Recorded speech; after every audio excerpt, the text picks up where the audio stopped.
Ah, tá. E Naíse, estamos prontos. Então, Tintim, Hare Krishna, eu já tinha até tomado, porque eu tinha uma na minha frente, que quem me conhece sabe, né? Eu quase não sou distraída. Tinha uma na minha frente e eu não tinha visto. Aí eu bebi, agora vou buscar de novo. Tintim. Ok. Hare Krishna. Hare Krishna. Muito bem.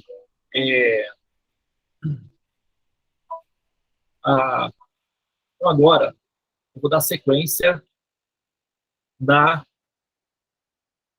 interpretação que nós estamos fazendo da introdução do Srimad Bhagavatam. Então, agora são 7 horas e 53 minutos.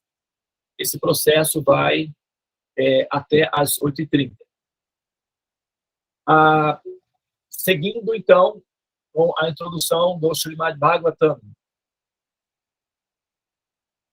Om Namo Bhagavate Vasudevaya.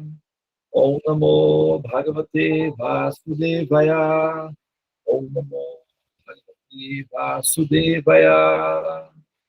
Narayana Namaskritya Naram Chaiva Narottamam Devi Sarasvati Vyasa Tatodayam Jiraye Nasta Praishu Abhadreshu Nityam Bhagavata Sevaya Bhagavati Utamas Loke Bhakti Bhavati Naistiki Om.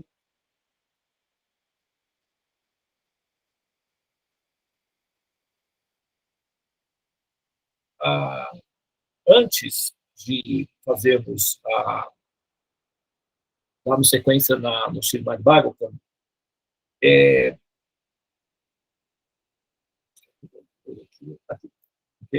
vou fazer a leitura do mantra do Adi Purana que a Vânia deu pela manhã, que eu acho que vale a pena a gente ouvir novamente esse mantra, tá? É um statement, é uma declaração de um dos livros sagrados dos Vedas, chama-se Adi Purana. Purana significa antigos ou ancestrais, e Adi significa os mais antigos, né? Ou o texto mais antigo, os originais, antiquíssimos. Muito bem, ele diz que não há conhecimento como o cantar do santo nome, nem voto superior a ele, nem meditação que se equipare, nem resultado mais elevado. Não há penitência, ato piedoso, nem refúgio que se iguale a ele. Cantar o santo nome é o caminho mais elevado para a liberação, a meta última, a paz e a vida eterna.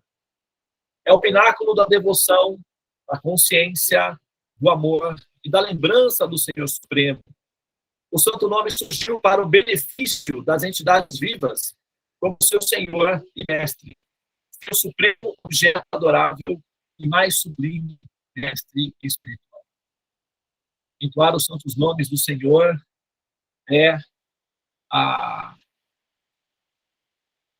perfeição da utilização dos processos inteligentes de busca de autoconhecimento.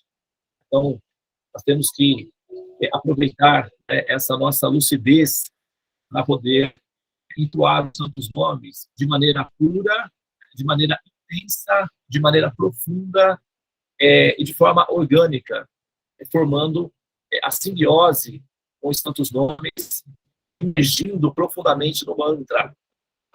Isso vai permitir com que nós sejamos unos com o absoluto. Essa simbiose vai nos permitir nos tornar semelhantes ao Criador, na sua acepção de realização espiritual. E é o nosso destino.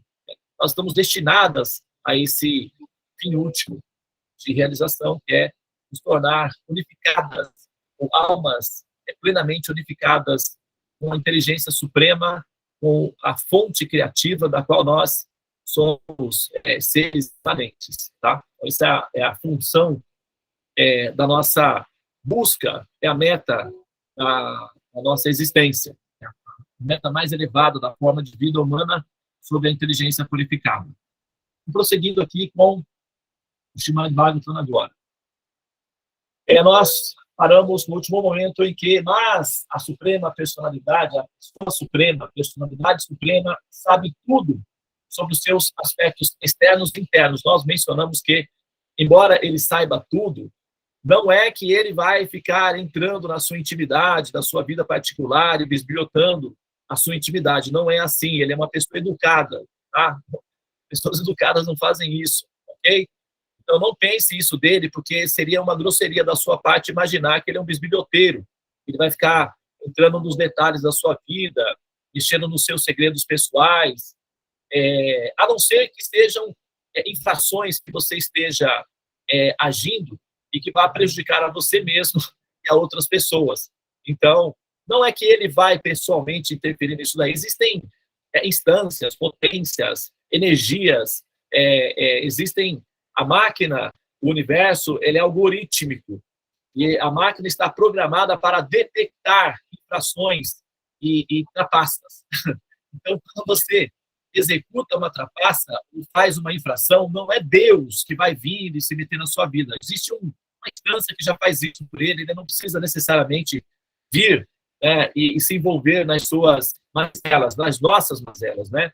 Então, é bom que a gente saiba que ele tem a sua liberdade de preservar-se das nossas idiosincrasias. A máquina, o universo, já tem uma função pré-organizada ou pré-programada para fazer essa instância, tá? É bom que a gente saiba que não é nada pessoal, esse processo é simplesmente algorítmico. Então, nós temos que executar ações que permitam com que nós não caiamos na malha fina do radar do karma. Apenas isso. Honestidade, sinceridade e praticar uma vida de bem-estar para si e para os demais. Ok. O universo entende, uma máquina entende que você é um jogador honesto.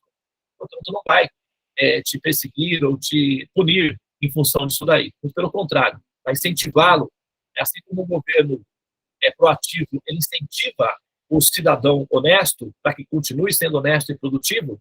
Da mesma forma, a máquina, o universo, que é a incubadora, ela também tem essa função inteligente de incentivar almas inteligentes a progredir de forma inteligente e também para organizar e educar as almas que, enfim, eventualmente ainda se utilizam de recursos desonestos para viver a experiência da vida, tá? As palavras de Ahmadi Assia sugerem que a fonte de toda a produção, manutenção ou destruição é a mesma suprema pessoa consciente. Mesmo com a nossa experiência atual, podemos entender que nada é gerado a partir da matéria inerte, senão que a matéria inerte pode ser gerada a partir da entidade viva. Por exemplo, através do contato com a entidade viva, o corpo material transforma-se em máquina funcional. Os homens com um fundo insuficiente de conhecimento equivocam-se ao pensar que o mecanismo do corpo é o ser vivo, mas o fato é que o ser vivo é a base da máquina corpórea. A máquina do corpo torna-se inútil assim que a centelha viva sai do corpo. De forma similar, a fonte original de toda a energia material é a pessoa suprema. Esse fato é expresso em todos os textos védicos, em todos os expoentes da ciência espiritual têm aceitado esta verdade. Recentemente, a comunidade científica também, né, com a fórmula da relatividade especial do professor Einstein, prevê que a massa é a energia desacelerada do tempo, né? Isso demonstra claramente que o que nós chamamos de matéria, a assim chamada matéria, atualmente, quando o texto foi escrito, nós não tínhamos ainda a atualização desse sistema de informação. Hoje nós já temos, então, nós podemos, inclusive, aperfeiçoar essa afirmação aqui, induzindo ou conduzindo ao raciocínio para a conclusão de que a assim chamada matéria, a suposta matéria, porque aqui nós nós assumimos o princípio de que há matéria, né? Assim, mas nós temos a vantagem atual de poder nos dirigir a esse princípio como a suposta matéria, ou a sugestão de matéria, já que a matéria, a massa, é a energia desacelerada no tempo, então nós podemos afirmar, né, com toda segurança que a matéria é uma sugestão de realidade convencionada pela pressão do elemento tempo e, claro, com a capacidade que o processador ou o cérebro tem de registrar esse movimento em câmera lenta. Então, nós partimos do princípio de que isso é matéria, mas a matéria olhada de forma detalhada e com uma lente de precisão, ela deixa de ser, né? Ela passa a ser informação. De onde vem a informação? Como é que surge a informação? A informação surge da inteligência. Então, primeiro, tudo acontece na inteligência. Esse é o princípio do idealismo de Platão. O Platão, o pensador grego, filósofo Platão, ele tinha as mesmas considerações, não eram considerações védicas, né, de que o início do processo da criação da assim chamada realidade imanente na verdade, um fenômeno que surge inicialmente no plano do ideal, que seria na mente criativa do universo, ou seja, haveria então uma inteligência e essa inteligência projetaria uma realidade externa. Isso é basicamente afirmar a existência de um criador inteligente projetando de forma inteligente esse processo criativo que nós chamamos de universo, mundo material.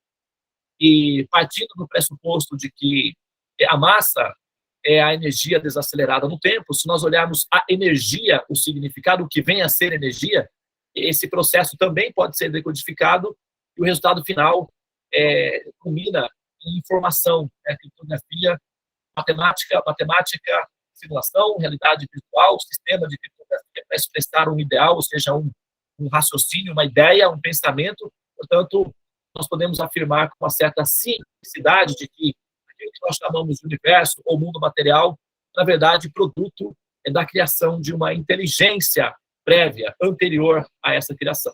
Tá? Então, é bom que a gente tenha dados que permitam que nós possamos racionalizar o processo da existência de maneira consistente. Não adianta a gente também, romantizar o mundo material como sendo em si a realidade, porque isso pode ser decepcionante quando aplicado princípios de observação com critérios até com base nas informações que nós temos da ciência contemporânea. Tá? Então, esse texto aqui está completamente alinhado com as pesquisas atuais da matemática, da física, enfim, parece que a investigação da verdade leva a uma similaridade com as informações que a gente tem observado aqui nos textos védicos. Vamos lá, vamos prosseguir.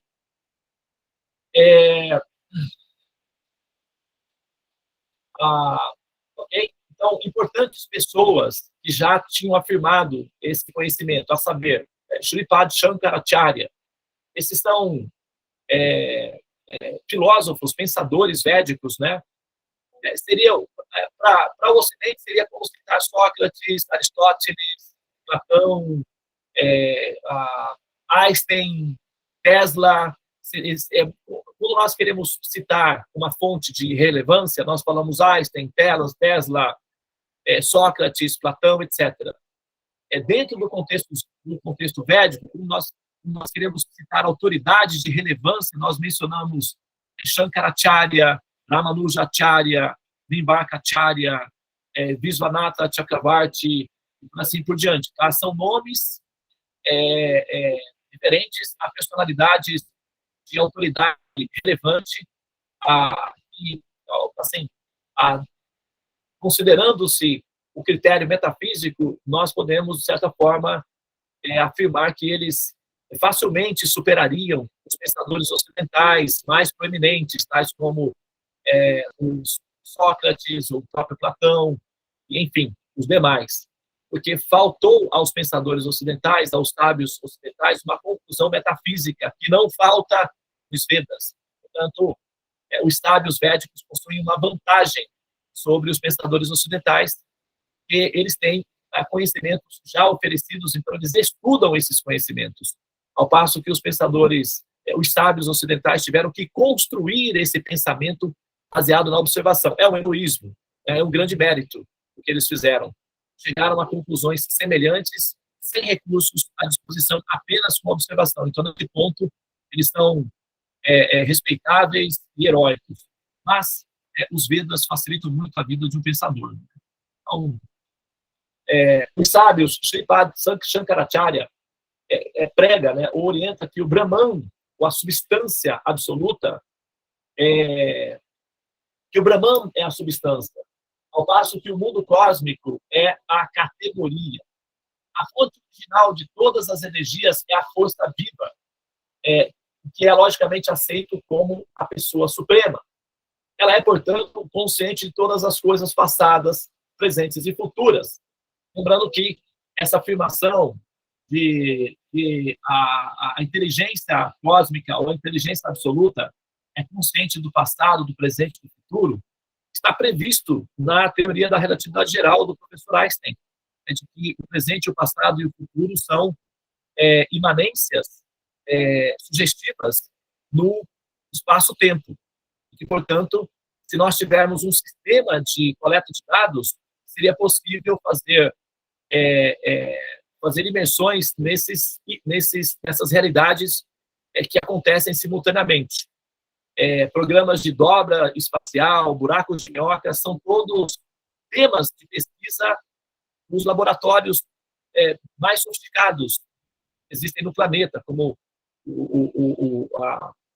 os laboratórios da Europa, da NASA, buscam identificar a possibilidade de se fazer dobras no tempo para diminuir as distâncias universais e, assim, conseguir rastrear, ou se movimentar dentro do sistema solar, ou até mesmo dentro da galáxia, ou até entre galáxias, através de um sistema de dobra espacial. E isso é baseado na ideia de que o tempo pode ser, o espaço pode ser dobrado, e, portanto, como existe uma relação intrínseca entre espaço e tempo, ao dobrar o espaço, automaticamente estaríamos dobrando o tempo, que permitiria, em tese matemática, pelo menos, viagens no tempo. E isso não é questão científica, é objeto de estudo na comunidade científica. Tá? Também, de cada canto de suas manifestações, tanto materiais quanto espirituais. O ser vivo imperfeito não sabe nem mesmo o que está acontecendo dentro do seu próprio corpo. Ele come seu alimento, mas não sabe que o alimento é transformado em energia, ou que ele sustenta o seu corpo. Quando o ser vivo é perfeito, ele sabe tudo o que acontece. E uma vez que a pessoa suprema é todo perfeita, é bastante natural que ele saiba tudo, com todos os detalhes. Consequentemente, a personalidade perfeita é chamada de Vasudeva, ou Srimad Bhagavatam. Vasudeva significa a substância substancial divina, a verdade onipresente. A verdade onipresente. Vasudeva significa aquele que vive em toda parte, em consciência plena, em completa posse de sua energia completa. Tudo isso é claramente explicado aqui, nesse maravilhoso Bhagavatam. O leitor terá ampla oportunidade de estudá-lo, examinando criticamente. Tá? Então, assim, aqui não está sendo pedido que você simplesmente, siga o sistema de raciocínio. A sugestão, o Srimad Bhagavatam, é destinado a pessoas inteligentes. Tá? E o que é uma pessoa inteligente? Uma pessoa inteligente é uma pessoa que gosta de aprender. Okay? Pessoas que gostam de aprender, elas são críticas. São muito críticas. Elas querem aprender. E por isso elas ficam, mas será? E se isso funcionar assim? Se não funcionasse e tal? Então, uma pessoa que gosta de aprender é naturalmente crítica. Então, uma pessoa inteligente não espera que uma outra pessoa inteligente, ao aprender, simplesmente absorva dados. Uma pessoa inteligente sabe que uma pessoa inteligente vai fazer considerações, conjecturações, vai testar o valor daquilo que está sendo absorvido. Então, é natural que pessoas inteligentes esperem que outras pessoas inteligentes sejam críticas do ponto de vista inteligente também, não críticas simplesmente vitimistas, estão tentando encontrar uma falha no processo para ter a desculpa perfeita para adormecer, entrar em coma, é diferente. Tá? Não estamos falando desse classe de críticos. Estamos falando de críticos proativos, que é um outro tipo de crítico inteligente. Pessoas que querem compreender. claramente aquilo que estão buscando.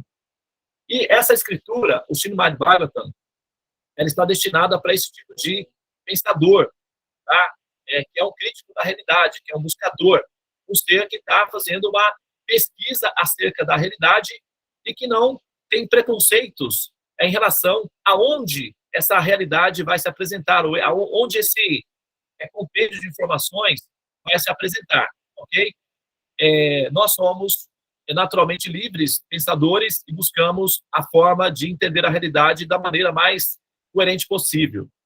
E as escrituras que existem no planeta, elas se predispõem a dar uma explicação em termos de realidade. E nós temos, assim, felizmente, né, é uma conquista humana no momento, nem todos os países possuem essa liberdade total de a pesquisa, mas, felizmente, a maioria do planeta permite isso daí, e nós temos, então, a liberdade de decidir entre as tais escrituras que se propõem a explicar a inteligência suprema, o princípio criativo e o motivo pelo qual se justificaria de forma racional o ato de existir, o ato da criação do mundo material, ou os impulsos criativos do Criador, nós podemos, então, fazer a comparação entre esses paradigmas e decidir qual deles seria mais adequado para justificar um princípio racional e explicasse, né, a existência não apenas da criação do mundo chamado material, mas também da própria função existencial do ser que existe, a centelha, como a sua origem, né, a suprema personalidade de Deus. Tá? No mínimo, como probabilidade plausível, ou seja, o princípio Deus. Okay? Muito bem, então vou prosseguir aqui. Na era atual, agora vai citar o nome de uma personalidade que apareceu recentemente para fazer uma reforma teológica. Tá? O sistema védico, ele é um sistema que, como ele lida com sábios, né? Assim, você vê, por exemplo, olha, para dar um quadro aqui bem simples. É dito que você conhece uma árvore pelos frutos. Tem esse ditado, você saberá a qualidade da árvore baseado nos frutos que ela produz. Ok. Então, se a gente pegar, por exemplo, no mundo, né, que os locais produzem. Se a gente pensar, por exemplo, futebol, nós vamos pensar no Brasil, América Latina, produtores de futebol. Se nós pensarmos grana, né, vamos pensar na Europa, nos Estados Unidos, produtores de homens de negócio inteligentes, para ganhar dinheiro e produzir dinheiro e tal, e fazer aquelas coisas incríveis que nós amamos. Né? Eles são inteligentes e merecem o que ganham por isso daí. Né? E nós aproveitamos a inteligência deles. Aqui nós temos aqui, olha só, eu estou usando aqui o MacBook, né? Tenho aqui na minha frente o Samsung, quer dizer, o pessoal está aí, né? E nós estamos aqui também junto com eles, apoiando esse esforço inteligente deles. Mas, assim, pessoas inteligentes, né, que criam dinheiro, ou pessoas inteligentes que têm habilidades esportivas, os lugares, eles produzem determinadas qualidades de seres humanos. Agora, quando nós pensamos em sabedoria, mística, onde nós imaginamos, né? Assim, alguns lugares no planeta assim, se propõem a serem essas instâncias. Por exemplo, a gente pode pensar os incas, os maias, mas eles não existem mais. Então, isso significa que não eram tão bons assim. Tá? Aquilo que não existe mais, aquilo que se deteriora com o tempo, pode ter sido bom, mas não tão bom a ponto de permanecer. Aquilo que persiste, aquilo que permanece, aquilo que perdura, aquilo que se atualiza, aquilo que se adapta, isso sim é muito bom. Então, no planeta Terra, no momento, nós temos a Índia como berço da civilização védica e os conhecimentos védicos ainda se atualizam nesse campo, nesse ambiente. O que significa que esse local é um local de produção de sábios. Por que esse local produz tantos sábios? tantos homens e mulheres santas? Por que é a fonte da sabedoria, do conhecimento espiritual desse planeta? Por que esse local? Por que isso acontece? Isso acontece devido a um sistema educacional chamado civilização védica, que treina e produz sábios. É muito simples, né? É um cultivo de sabedoria. Então, as almas que são inseridas nesse contexto acabam, eventualmente, se transformando em homens e mulheres de sabedoria divina, por conta do contato com essa escritura. E eles acabam sendo, devido ao fato de estarem familiarizados com princípios muito sutis, abstratos e complexos de entendimento da verdade absoluta, eventualmente é necessário uma atualização do sistema, tá? Porque os sábios, eles são exigentes e rápidos. Então, é preciso que haja um sistema de atualização contínua para satisfazer a sua curiosidade infinita e a sua ânsia por assimilação de novas informações que revelem a suprema verdade absoluta. É como você ter filhos hiperativos, né? Quem tem filhos hiperativos sabe que tem que estar sempre planejando alguma coisa para ocupá-los, do contrário, dá um grande problema. Eu me lembro que eu tinha, meus 2 filhos eram pequenos, cresceram juntos, né? Então, eles vinham até mim, eu estava estudando, fazendo alguma coisa, eles vinham e perguntavam: pai, o que nós vamos fazer agora? E eu tinha que criar alguma coisa para ganhar pelo menos 10 ou 15 minutos de sossego. E nesses 10 ou 15 minutos, eu já tinha que planejar os próximos 30 minutos. Porque assim que eles concluíssem aquela operação, voltavam a mim: e agora, o que nós vamos fazer? E se eu não oferecesse nada para que eles fizessem, eles ficavam ali: mas a gente não vai fazer nada? Isso está muito chato, tem que fazer alguma coisa. Então, assim são, né, as crianças de Deus, né, os sábios. E na era atual, o senhor Sri Chaitanya Mahaprabhu, esse foi um avatar que apareceu há 500 anos. Ele fez uma reforma filosófica, uma reforma teológica, que permite, ele deixou uma fórmula chamada Atintya Bheda Abheda Tattva. Essa fórmula permite fazer a junção entre física moderna e espiritualidade védica, por exemplo. Ele permite fazer a simbiose entre esses dois fatores, o que produz pensadores racionais e, ao mesmo tempo, místicos, o que parece ser uma contradição no único ser. Mas isso é devido à fórmula deixada por esse reformador chamado Chaitanya Mahaprabhu. A gente não fala muito sobre ele aí no grupo dos buscadores, porque o grupo dos buscadores é um grupo eclético, ecumênico, com uma predominância ecumênica, então a gente não força muito ali, né? Porque nós respeitamos, enfim, as diferentes peregrinos que se encontram ali no grupo. Mas, em outras instâncias, por exemplo, agora, né, essa leitura do Srimad Bhagavatam é muito específica. Então, aqui, eu me dou a liberdade de mencionar os pensadores védicos, citá-los diretamente, e aí eu não estou fazendo necessariamente uma pressão apologética à religião em relação aos que frequentam a sala dos mantras para fins terapêuticos, tá? Isso daqui é uma outra instância, então a gente menciona, tá? Na era atual, o senhor Chaitanya Mahaprabhu pregou, ou seja, orientou o Srimad Bhagavatam através da demonstração prática. É mais fácil penetrar nos tópicos do Srimad Bhagavatam por intermédio da misericórdia sem causa de Sri Chaitanya. Por isso, inserimos aqui um pequeno esboço de sua vida e preceitos para ajudar o leitor a entender o verdadeiro mérito do Srimad Bhagavatam. Ok? Então, aqui para frente, nós vamos falar um pouco sobre a vida, quem foi essa personalidade, né, esse avatar recente, chamado Sri Chaitanya Mahaprabhu. Ele é Krishna pessoalmente. Tá? Krishna diz na Bhagavad Gita, Juge, Juge, e milênio após milênio, eu pessoalmente descendo para cuidar de meus devotos, eu não os deixo, eu não sou assim tão misterioso, tão impossível. Eu não sou assim tão difícil não, gente, tá? Eu venho, sim. Só que o que acontece?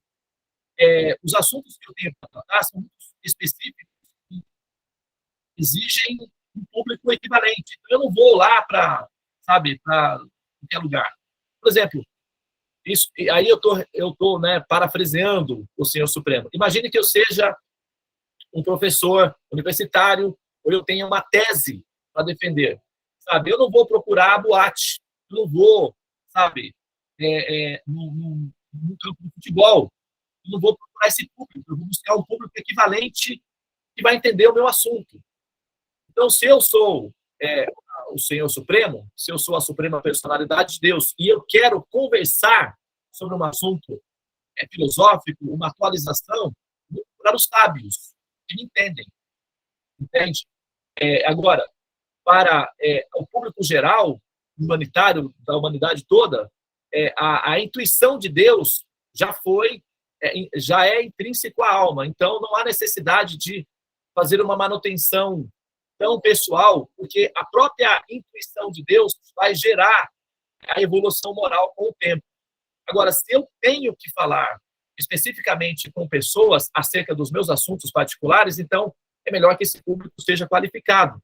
Por isso que Krishna normalmente não aparece nas Ilhas Malvinas, ou sei lá, em algum país caucasiano, onde as pessoas estão interessadas em plantar batatas. Ele vai aparecer em um público equivalente. E os sábios são esse público. Por isso, a Índia é um campo onde normalmente nós vemos a manifestação pessoal dessa pessoa suprema. Ok? E a última delas é a recente, né? Nós podemos, assim, pensar ou estudar Sri Chaitanya Mahaprabhu.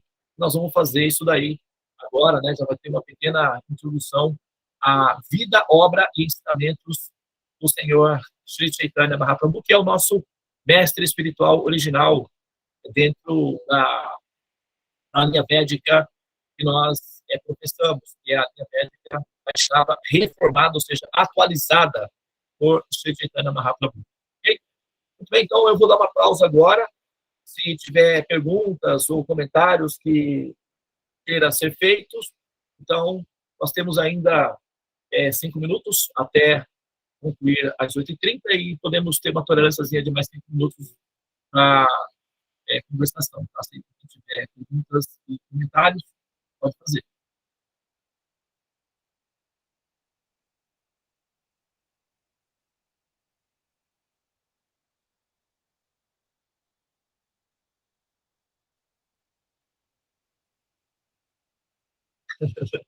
Ok? Então, que bom que foi tudo entendido, né? Explorado. Vamos na sequência do nosso programa. Tá? Nós vamos agora entrar na Torre dos Mantras e finalizar o nosso sadhana de hoje no sábado. Tá? Antes, porém, eu gostaria, nós temos ainda alguns minutinhos, eu gostaria de fazer novamente a leitura do mantra Madhipurana, glorificando o cantar dos santos. Okay? Deixa eu só verificar aqui para saber se tem alguma mensagem, algum comentário que foi feito. Bom dia a todos, Hare Krishna. Okay? Não temos também mensagens, não há perguntas, não há mensagens. Então eu vou dar sequência aqui, tá? Eu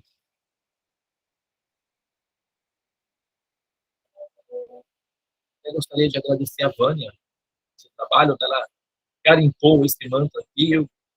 Faz muitos anos que eu li esse mantra e ele ficou registrado na minha memória. Então, quando eu trouxe esse mantra de volta, foi assim um reencontro maravilhoso e pedi para ela publicar, né, e tornar visual para que a gente tenha acesso a esse conteúdo. Tá? É uma glorificação, ou seja, é uma oração para os santos nomes. Não há conhecimento como cantar dos santos nomes, aliás, como cantar do santo nome. nem voto superior a ele, nem meditação que se lhe equipare, nem resultado mais elevado. Não há penitência, ato piedoso, nem refúgio que se iguale a ele. Cantar o santo nome é o caminho mais elevado para a liberação, a meta última, a paz e a vida eterna. É o pináculo da devoção. Pináculo significa a apoteose, né? O clímax. É o pináculo da devoção, da consciência, do amor e da lembrança do Senhor Supremo. O santo nome surgiu para o benefício das entidades vivas do seu Senhor e Mestre, seu supremo objeto adorável e mais sublime Mestre espiritual. Os santos nomes. Hare Krishna, Hare Krishna, Krishna Krishna, Hare Rama, Rama Rama, Hare. Há infinitos nomes do Senhor Supremo, muitos nomes relacionados com o Senhor Supremo, ok? Vishnu, Hayagriva, Varaha, Nrsimha, Deus é um posto, e essa pessoa tem muitos nomes, a pessoa tem esse posto, dentre os quais, dentre os nomes, Hare, Krishna e Rama são considerados os mais perfeitos, os mais completos e os mais os mais acessíveis. Tá? Por isso que Sri Chaitanya Mahaprabhu recolheu o Mahamantra. O Mahamantra era um mantra basicamente esquecido na humanidade. E ele, então, recolheu o Mahamantra e realçou o cantar dos santos nomes através do Mahamantra para qualificar almas para que se tornem almas que se realizem no Supremo e que possam experimentar a mágica, né, do amor a Deus. Isso é um processo que se faz gradualmente com determinação para se alcançar essa realização. Cantar os santos nomes de maneira metódica, de maneira profunda, de maneira integral. Então, quando você estiver fazendo o Mahamantra, faça o Mahamantra, sabe? O gatinho, ele é lindo, mas ele sempre vai estar lá. Depois que você terminar o Mahamantra, você dá atenção a ele. Entende? O telefone, ele é uma sedução infinita. Mas você pode tirar as mensagens para não perturbar a sua mente enquanto você estiver fazendo o Mahamantra. Então, ao fazer o Mahamantra, absorva-se plenamente, sintonize-se com o mantra, porque os resultados consequentes dessa simbiose são experiências místicas maravilhosas, experiências muito profundas e realizações perfeitas acerca da natureza, do caráter e da doçura da existência da Suprema Personalidade de Deus, Krishna. Ok? Muito bem, então, vamos passar para para a nossa Torre dos Mantras, e com isso a gente finaliza o nosso sadhana auspicioso de hoje, tá? Olha só, são 8 horas e 30 minutos, então nós conseguimos cumprir o nosso horário aí. Tulasi Ji Maharani, como é que nós vamos seguir agora? Sim, vamos sim. Hoje nós estamos completando mais um ciclo de 12 dias, né, da célula Rinsa. A sacerdotisa que vai conduzir a oração hoje é a Vanessa, né? No finalzinho, se as meninas quiserem, desejarem falar um pouquinho da sua experiência, ainda não sei se questão do horário, né, se sempre será possível, mas fica aí o convite. Então é isso, pessoal, nesse momento vamos nos concentrando, colocando também nosso coração